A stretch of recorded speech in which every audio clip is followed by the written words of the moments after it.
Hello there guys, welcome to another of my live videos, and today I'm just be officially updating you on some more latest news. So if you do consider drop your likes, and if you do consider subscribe to the channel as always. So as you are all aware, Manchester United do go up against Partizan Belgrade tomorrow evening, 5 to 6 kick-off, and it is our third match in Group L. So far, we have played 2 games in the Europa League. We've won one, and of course we have drawn one. We've only managed 1 goal so far in the Europa League, but we haven't conceded many. It is actually not going to be a tough encounter against Partizan Belgrade. I think reportedly they are the second most successful team in Serbia. I think the last time Manchester United and Partizan Belgrade met was actually back in 1965 and 66 in the European Cup semi-finals. I think we actually lost. I think Partizan Belgrade won the first leg 2-0, and we won the second leg 1-0. But obviously we had currently lost. And Partizan Belgrade's home form is obviously very, very good this season. I do believe also they're unbeaten in 11 home games in European competition, and I think at the moment they're sitting 5th in the Serbian Super League. So it is actually going to be a tough game, and I do believe in this particular game Solskjaer is going to make a lot of alterations, and I think he's also going to rest certain key players, because obviously Norwich City is on the rise, and I think we do play Norwich on Saturday or Sunday. But if we do beat Partizan Belgrade, we do go top of the group. But at this present time, Man United are level on points with Partizan Belgrade. But yeah, it is going to be a tough game, like I mentioned. I did obviously give you some of the team news yesterday on my starting 11 prediction video, and that I do believe that Ole Gunnar Solskjaer is out of options. So I was reading recent reports, and it does say that Alex Tuanzebe and Diego Dalot, they're both not expected to play in this game, because don't forget Alex Tuanzebe came off with injury. He was actually not injured just before the kick-off against Liverpool at the weekend, because he was named in the starting 11, but it got confirmed that he sustained a hip injury, so Marcus Rojo had taken his place in the team. And I did say, Alex Tuanzebe is one of the young upcoming players that will become a success at Manchester United, like I mentioned. With Diego Dalot, like I mentioned, He's had a few injuries this season, as Diego Dalot. He actually came off injured in the 1-0 defeat to Newcastle before the international break. And Diego Dalot obviously is one of the backup options at that full-back position. But when he obviously regains full fitness, I should believe he will get his chances. I think Paul Pogba is also a huge doubt for this game. Obviously, Paul Pogba has missed a lot of games this season due to this ongoing foot injury that's been surrounding the player for a matter of weeks. And I think Paul Pogba has missed 6 of the last 8 games for Manchester United, due to this foot injury. Even though he's mainly enjoyed a difficult career since he rejoined from Juventus back in 2016 at Manchester United, he's still a very, very imperative player, and we do obviously know the difference he can make in that midfield. So Paul Pogba is expected to miss out. As you all know, Anthony Martial, I think he actually could be involved in this game, unless Man United decide to rest him for the game against Norwich on Sunday.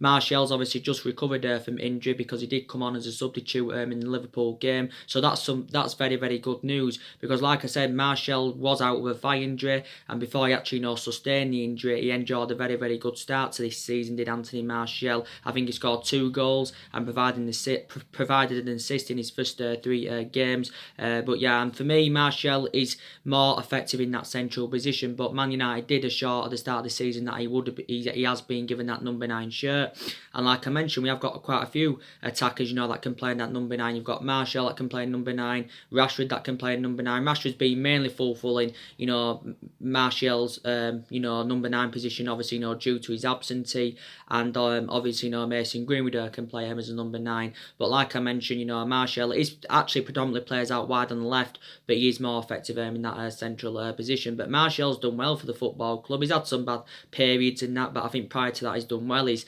managed 50 goals for Man United, since he joined Man United, from Monaco back in 2015. So he has been here since the Louis van Gaal era. Martial, of course, now is into his 5th season as a Manchester United player. Some news regarding Luke Shaw. I think he's close now to regaining full fitness. Is Luke Shaw. He's closer to regaining full fitness. Don't forget, he's been out since the 2-1 home defeat to Crystal Palace. I don't think he'll be playing in this game against Partizan Belgrade. It's probably more than likely Rojo will play at left back, maybe Brandon Williams. But Luke Shaw's a very imperative player, and I know a lot of people talk about him being, having a lot of, about him being injury prone and that, and, but I think prior to his injuries and, prior to the bad spell he had under Mourinho, I think he's done really, really well for Manchester United, and he is a very, very imperative player, and we do know the difference he can make on that left-hand side, Luke Shaw. News regarding Wan-Bissaka, he should be available, of course. Bissaka did play against Liverpool. Obviously, before the Liverpool game, he'd missed the last 2 league games due to illness. Obviously, as you all know, he had been out with tonsillitis. And a lot of people do believe that Wan-Bissaka has been one of our most consistent signings so far. And I will actually agree on that aspect. And if he keeps his good performances up, his valuation will persistently grow. Matic, like I mentioned, is out with a knock injury. But I think, he should be available to play in this game, because these are the type of games that Matic will get more chances in that, because obviously Matic has initially lost his place in the team and that obviously mainly due to his inconsistency, and I will agree that that is one of the problematic players at Manchester United. And I did say at this present time I think any of our midfield options are better options than Nemanja Matic and that. But yeah, he's been out with injury. Jesse Lingard, of course, as you all know, has been out with a hamstring problem. There was reports saying that, he could, play in this game against Partizan Belgrade. And he's one of the players that also needs to step up to the plate. Because like I mentioned, reflecting on his status at the football club, he should be putting much more better performances out. We know obviously Eric Bailly's a long-term absence. He's out until the end of the year with a knee injury. I think Fossil Mensah is still out with injury. We know that obviously Phil Jones was injured at one point, but I think he's now regained full fitness. So I think Phil Jones will definitely be playing in this game. I also believe Rojo will be playing in this game. Will Solskjaer go with the same formation against Partizan Belgrade, than he did against Liverpool at the weekend? Because I've got to credit Ole Gunnar Solskjaer, for what he did against Liverpool, because I thought he tactically got it right, and we showed some tactical flexibility, which was good. And Solskjaer did actually go with 3 at the back, because we do know a lot of Man United fans this season, like I mentioned, including me, obviously have been giving Ole Gunnar Solskjaer a lot of criticism, criticising his tactics, because mainly this season, we have been going with that 4-2-3-1 formation. Obviously, we know it hasn't been working with Manchester United. So now, if Solskjaer is to, if he keeps trying different elements in that, maybe things, in that aspect could improve at Manchester United, hopefully. Yeah, I thought he tactically, got it spot on, to be quite honest with you. But like I mentioned, things still need to improve at Manchester United. The results need to improve, the performances need to improve. Also our away form needs to improve, because I think it's now 11 away games Ole Gunnar Solskjaer has had now without a win at Manchester United. Our last away win, obviously, was against PSG last season when we did produce that miraculous comeback. So now we have got away games coming up thick and fast. I think our next 4 are away from home in all competitions. Partizan Belgrade tomorrow, Norwich away at the weekend, and I think we've also got Chelsea coming up away in the Carabao Cup. Then you've obviously got Bournemouth away coming up in the league. So yeah, games are coming up thick and fast, like I mentioned. They are coming up thick and fast. But yeah, we've got to start winning away from home. And also our home form has been very, very poor. We also need to improve that, like I mentioned. We also need to start creating more chances in that. We need to start creating more chances, because in my perception, we're not creating enough chances. You can maybe pinpoint certain games out this season where we've actually had a lot of opportunities and we've created chances, but we just haven't been ruthless enough in front of goal. And that, replicates last season, because, last season we wasn't ruthless enough in front of goal. And last season, we only managed 53 goals in the Premier League. And, so far this season, we've only managed 10 goals in 9 Premier Premier League games. I think it is this season so far. So in every game we've scored in this season, we've only managed to score 1 goal prior to the Chelsea game on the opening day of the season, because we did beat Chelsea by 4 goals to 0. Also, the style of player does need to improve. A lot of players have got to step up to the plate. But yeah, a lot of things do need to improve with the football club, because take into account, we are enjoying our worst start to a Premier League season for 3 decades. The last time we had a bad start, as a bad a start as this, was obviously, back in 1989. But, we've only won 2 league games so far in 9, so far this season. We've drawn 4 and we've lost 3. So in that aspect, we've only registered 10 points from a possible 27, and we know that's nowhere near good enough, to our standards. And, obviously, with a draw against Liverpool at the weekend, obviously a lot of Man United fans, including me, were happy with the draw. Now, maybe with that draw, maybe they think Solskjaer can turn things around, and certain Man United fans now have got different perceptions on Ole Gunnar Solskjaer and that. I still believe there's probably a lot of Man United fans demanding him out of the football club. You'll still get certain Manchester United fans that are willing to back Ole Gunnar Solskjaer and that. Some believe, we should give him at least a couple more transfer windows, to see who else, of course, he can recommending to the football club. But like I said, due to our inconsistency, I think everyone needs to take the blame. I think some of the blame stems from Ole Gunnar Solskjaer. I think also some of the blame, stems from a lot of the players. I think also some of the blame stems from Ed Woodward. But like I do keep mentioning, I think the vast majority of the blame stems from the board. Because the board have been a liability, for several years. Obviously, reflecting on their poor recruitment, their poor selection of managers. And our recruitment has been poor for several years. And like I mentioned, the depth in our squad is not good enough. And, I think in the next 3 to 4 transfer windows, in that period, our recruitment has definitely, got to improve. But, like I mentioned, I've got some element of concerns about Solskjaer, and there's some aspects of me that also do credit him. My element of concerns I have got about him that, he hasn't really got any intuition on how to, manage a big football club like Manchester United. He hasn't really got a good pedigree. Obviously, before Solskjaer came to Manchester United, he won a couple of Norwegian titles with Mould.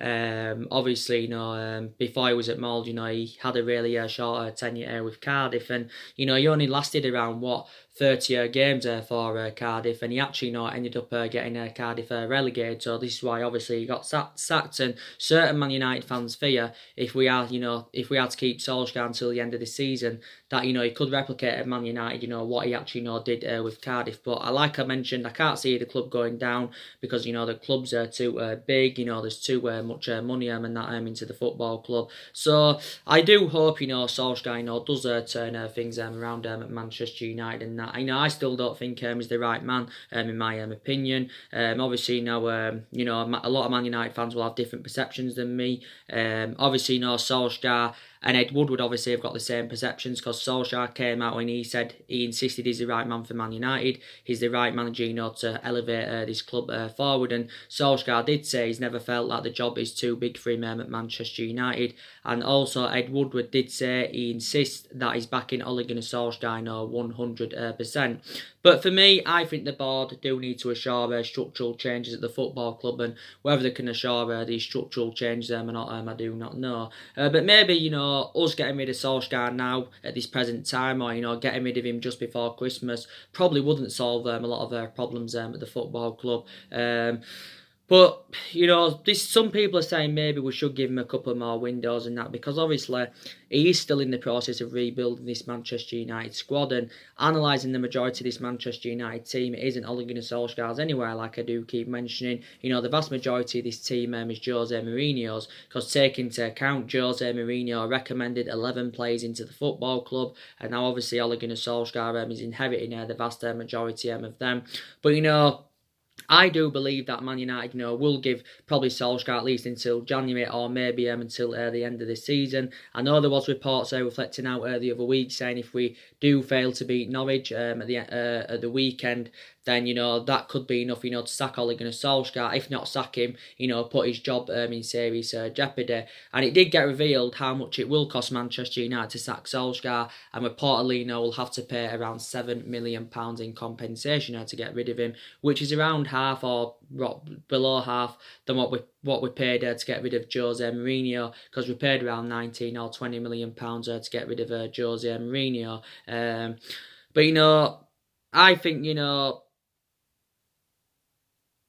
Man United have made mistakes in the last 6 or 7 years, and one of the mistakes was obviously giving Ole Gunnar Solskjaer the job. I do feel sorry for him as well, because the club have put him in a very, very difficult position. Obviously Solskjaer overall has been at Man United now around 10 months. He's nearly been at the football club now for a year. Obviously he's endured difficult 7.5 month tenure with the club, because obviously, as we all know, since Solskjaer got the job permanently, everything has just seemed to have all gone wrong. Because obviously, reflecting back when Solskjaer was the interim manager, he did really, really well. Obviously, he won 14 out of 19 in total in that 3-month period. He got the best out of these players.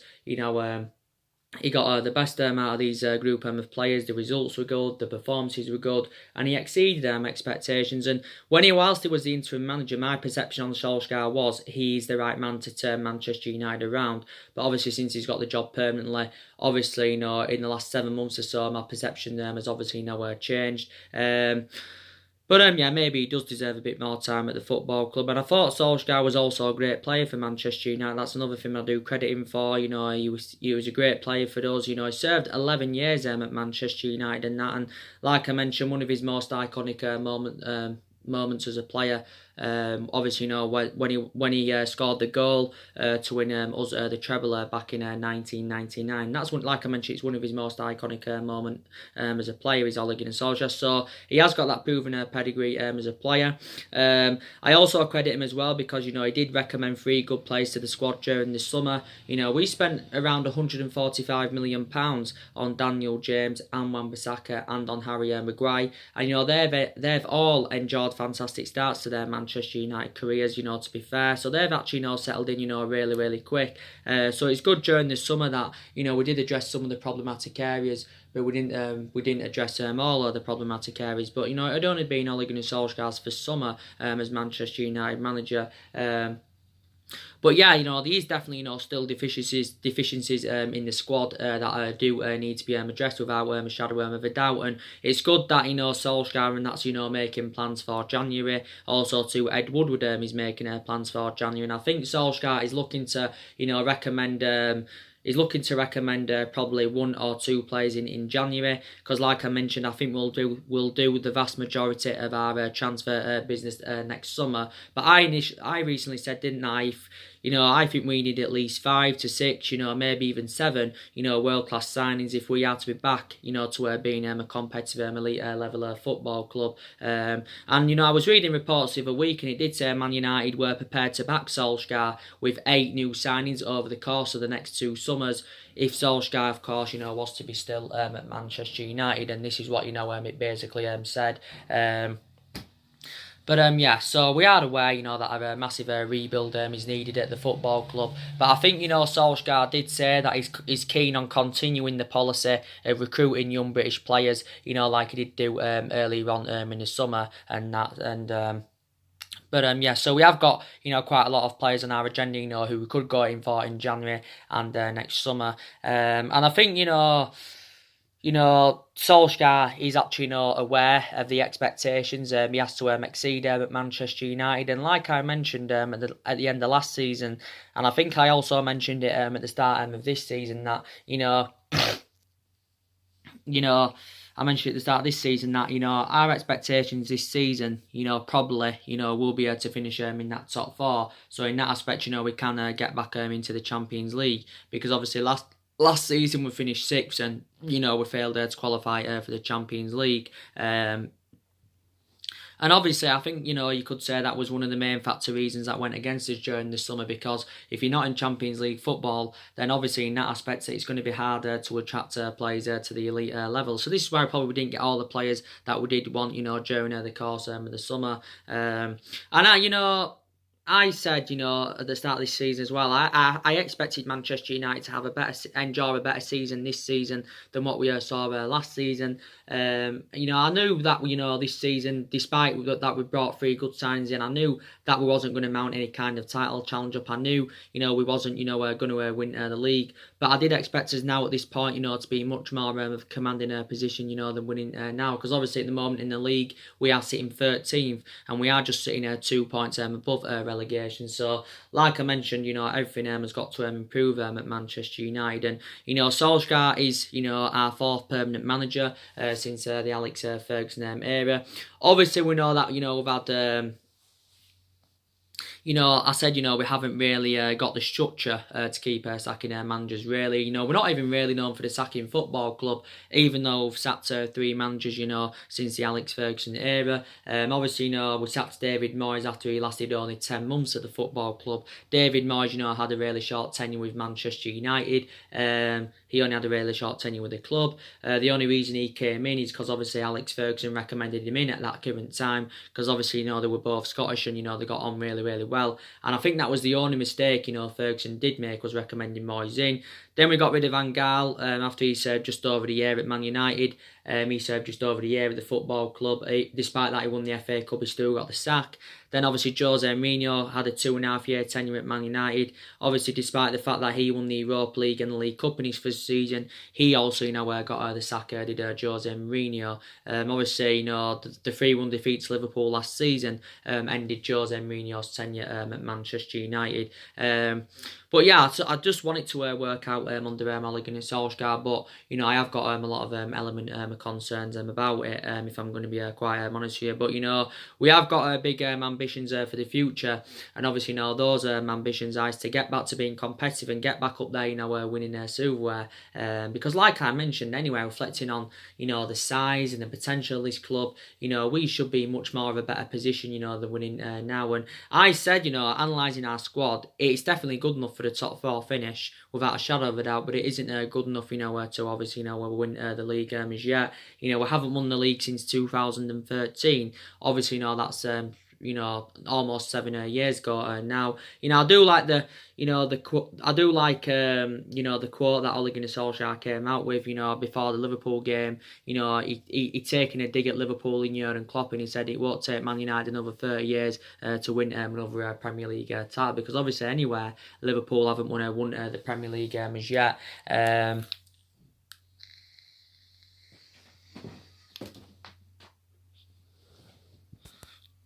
Won the Premier League as yet.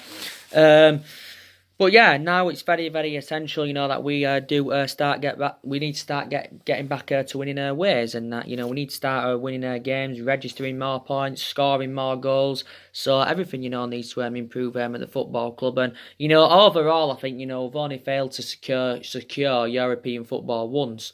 And I think that's that came under David Moyes. We've only failed to score European football once since 1990, which is obviously nearly 30 odd years ago now. But we need to get back into the Champions League, and I've already disregarded the top 4, to be quite honest with you, even though it is still early on in the season and there's still time to turn things around. I probably think this season we'll probably finish maybe 7th, 8th, 9th, but I don't think we will finish in that top 4 unless we can go on a good run now. So hopefully, regarding the Liverpool result, it can build momentum and that, and it can put some more confidence into the team, and hopefully now we can start playing. To be quite honest with you. But, like I do keep mentioning, we can accept the fact that, we'll have to accept the fact that, we're never going to be the team that we was under Alex Ferguson, regardless of who our manager is, no one can invoke his legacy, Ferguson's, and definitely Solskjaer can't invoke Ferguson's legacy, to save him at Manchester United, because he was fantastic under Ferguson. Obviously, the vast majority of our silverware we won came under Ferguson. He controlled the transfer policies, he controlled the contracts. He also developed a lot of young players. But, we know now we're not under the Alex Ferguson era anymore. We haven't been under the Alex Ferguson era for almost 7 years. So we are aware now this is a different era and different players and different groups, of course, that Man United are building and that. Yeah, so we'll never be the team, that we was under Ferguson. And, I want this team this day and age now to try and replicate what the team did under Ferguson. And there's actually still a couple of players here from the Ferguson era. But, I'm glad also that we did get rid of a lot of the deadwood, during the course of the summer. That was also, very, very good news. But I still believe, despite the fact that a lot of players have left since Solskjaer's arrival, I still believe these more problematic players at the football club that do need to be moved on in January and next summer. But yeah, definitely, we need a midfielder. We need probably two central midfielders. We need to recruit a replacement for Ander Herrera, because I think that was one of the mistakes Manchester United made. Was getting rid of Ander Herrera. I was infuriated more that we let his contract run down and let him go on a free transfer. But either way, I don't think we should have got rid of him, because, like I mentioned, I thought he had 3.5, 4 good years out of the 5 years he was at Man United. Ander Herrera, he did make a big difference in that midfield. But it'd be better obviously if we can find an adequate replacement for him in January or next summer, because I believe we're missing creative impetus in that midfield. We definitely need a striker, someone that can assure us goals and someone that can be more effective in the box without a shadow of a doubt, because I think we look very, very exposed in that attacking line following the dismissal of Romelu Lukaku and Alexis Sanchez, and that we look very, very exposed in that attacking line. But yeah, we do need an attacker. Don't forget, during the summer we was actually in search for the right winner. Some people believe that we need a left back.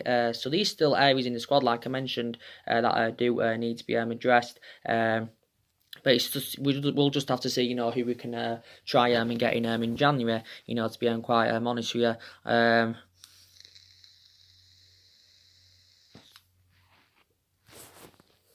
We'll just basically have to see. And, like I mentioned, a lot of money has been spent at Manchester United. But like I said, always spending big on players and getting them Glasgow players doesn't always, guarantee you success. And that's been proven with Manchester United in the last, 6 or 7 years.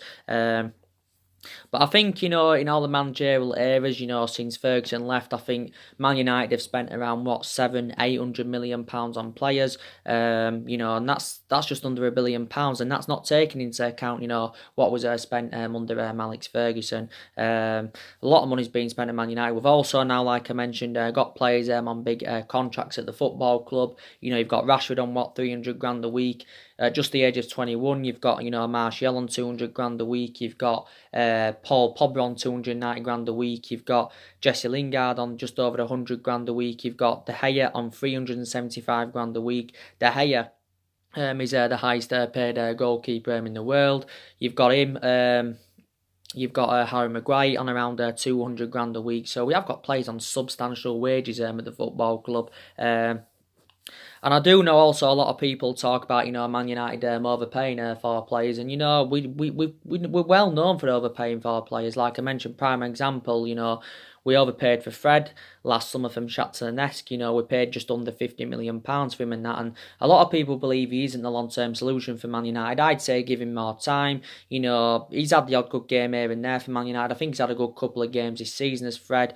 But I would give him more time at the football club, because not every player, does settle in, straight away. And I do believe, we overpaid for Harry Maguire, but, I think Harry Maguire's done really, really well so far with the football club. I know we paid, £80 million for him. He's the most expensive defender in the world. He's the second most expensive signing at the football club. But I think he's done really, really well as Maguire for Man United. He's totally comparison to Van Dijk. He's nowhere near in the same calibre as Van Dijk. But, I still think he's in the top 4, top 5 as one of the best centre-halves in the world. He's in the top 5. But yeah, I did say, in these markets this day and age, you've got to overpay for certain players and that.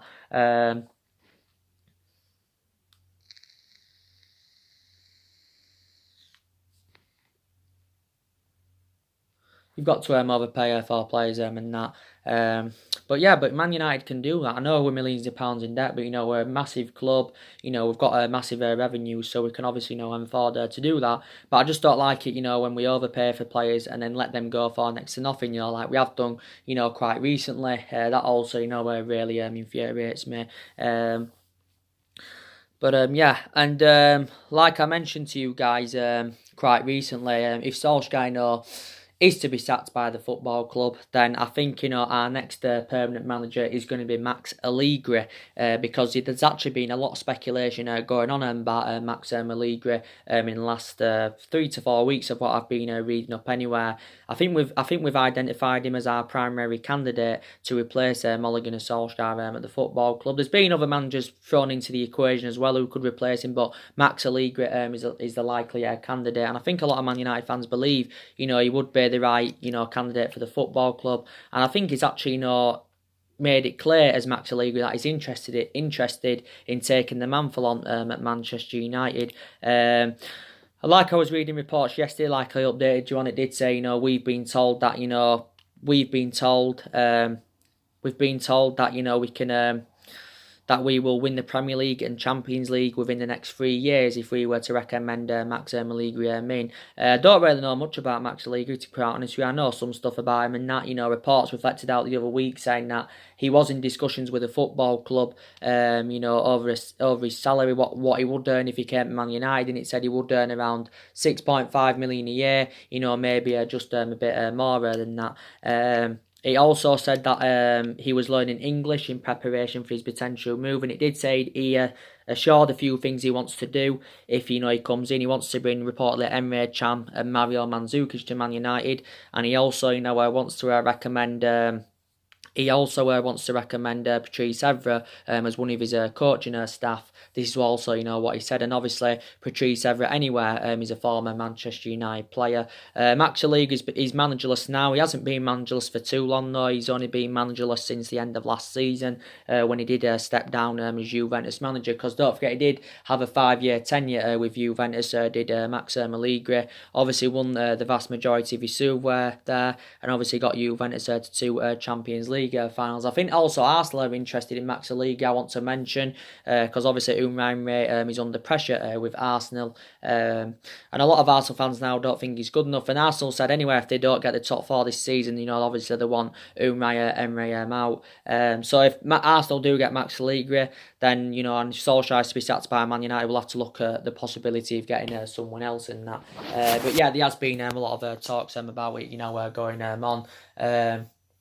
As I think you all know.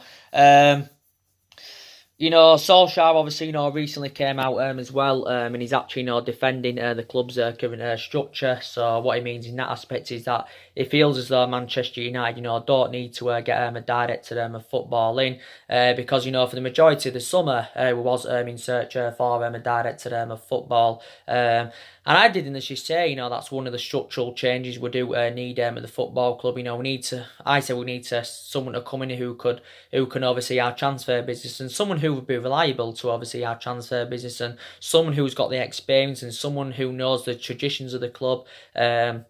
There was quite a few former Manchester United players linked with that role. Obviously, there was a lot of speculation recently about Edwin van der Sar. But, I think we should have got that director of football in, during the course of the summer. But obviously, where we didn't, which was obviously a shame. Yeah. So maybe give Ole Gunnar Solskjaer a bit more time, like I updated you with the other day, a few players that, Man United, could sign, and that, there's obviously been a lot of speculation going on about James Maddison. Also, there's been a lot of talks going on about Mario Mandzukic. They're 2 players that are on our agenda. The news regarding James Maddison, actually was stemming from a very reliable journalist called David Ornstein. He actually says that he's been told by parties, all the parties that is, that Man United are expected to sign James Maddison within the next year. probably more. It's probably if we are to sign him, it's probably probable that we'll get him in next summer rather than January. Recent reports actually speculated out saying that James Maddison now is expected to sign a new contract with Leicester. He's got 4 years left though on his current contract with Leicester. Now James Maddison, I think would be the right calibre player for Manchester United. I think he'd add depth in our midfield. He's obviously very, very good at creating chances, and he proven that last season in his debut season in the Premier League because he created more chances there than any other player in the Premier League. But now James Maddison is in his second season with Leicester. He is predominantly an attacking midfielder, but Brendan Rodgers has played him on the left quite a few times. He is only 22 years of age, and Leicester only paid around, was it £20 million for him last summer from Norwich. So I think if Man United had to get James Maddison, we'll probably have to pay in the excess of around £60 million for him. Obviously Leicester have lost quite a few of their imperative players in recent years. They lost Maguire in the summer to us, so we've already done business with Leicester. They lost Raheem Mahrez to City last summer. They lost Danny Drinkwater and Angolia Conte to Chelsea. So they've lost quite a few of their imperative players. But I'd like James Maddison anywhere at the football club. We inquired about his services during the summer. He wasn't one of our main priority targets. I would say, we were tentatively linked with him. So there has been a lot of talks about Maddison, going on. Like I mentioned with Mario Mandzukic, there was a lot of reports going out the other week saying that, Man United had reached a verbal agreement to sign Mario Mandzukic in January. As I said, he's a cheap alternative. Reportedly, Man United will only have to pay around £9 or £10 million to get Mario Mandzukic. Obviously, Mario Mandzukic has, never played in the Premier League, but I admire his career. My only element of concern I've got about him is his age. He's 33 years of age now, so you can quite say he's only got a couple of years left in his footballing career. But I think I was reading reports and they said Man United were prepared to hand Mario Mandzukic an 18-month contract worth around £85,000 a week, which equates to around just over £4 million a year. This is what it basically said. But Mario Mandzukic anyway served his 2 requirements at Juventus because he hasn't played a single minute of football, since Maurizio Sarri got recommended in the summer. But yeah, I think Juventus are willing to do business. He is still under contract, I think, with Juventus until 2021. But don't forget, we did inquire about getting Mario Mandzukic anywhere towards the back end of the transfer window. The summer transfer window.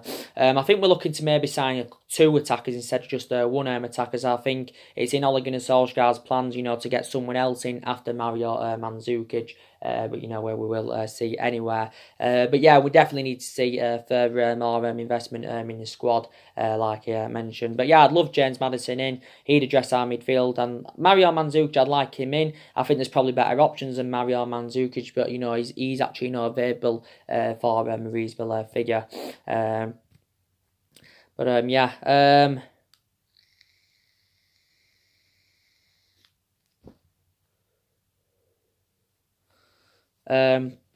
I think, Man United obviously, I've got a lot of young players, that are developing and trying to improve at the football club, like I do keep mentioning. And, I don't obviously think all the young upcoming players are going to become successes at Manchester United. And like I mentioned, I've got some element of concerns about certain young upcoming players. So maybe we should loan some of them out. That would be very, very beneficial. It would be a good piece of business from the football club.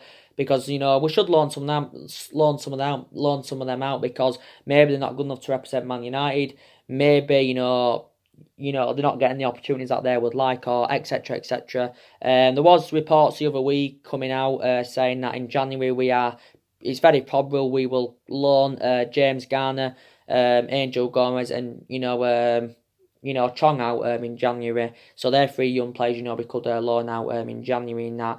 But I can definitely assure that, Tuanzebe, Greenwood, they'll be definitely two successful players at the football club. Like I mentioned, I think by the time Mason Greenwood's, 23, 24, I think he'll be a world-class centre forward for Manchester United, in my opinion. And there's questions around Solskjaer as well. Why is he not yet, given Mason Greenwood a chance from the start in the Premier League? Because he's not yet started a game from the start in the Premier League. I think so far this season he's managed to make 6 substitute appearances in the league. You know, Tuanzebe has been given his chances as well, which is obviously, you know, very, very good to see. You know, I'll credit as well McTominay. He's done well this season. Like I mentioned, he's deserved to keep his place in the team, Scott McTominay. So he could actually, you know, play tomorrow, McTominay. I think he'll probably play alongside Matic or Fred. McTominay, in regards to him being a long-term solution for Man United, you know, I have got element of concerns about that, you know.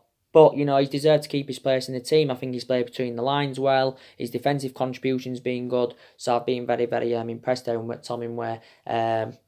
You know, Brandon Williams, Man United, don't forget, not too long ago, gave him a new contract. We also gave Mason Greenwood a new long-term contract not too long ago, which was also, you know, very, very good. Brandon Williams could be involved in the game tomorrow. He might not start, but, you know, he could be involved in the game. Yeah, we will see. So anyway, guys, drop your comments, likes below on the channel. If you do, consider subscribing as always, and take care. God bless, and I'll see you all again very, very soon. Thanks for watching.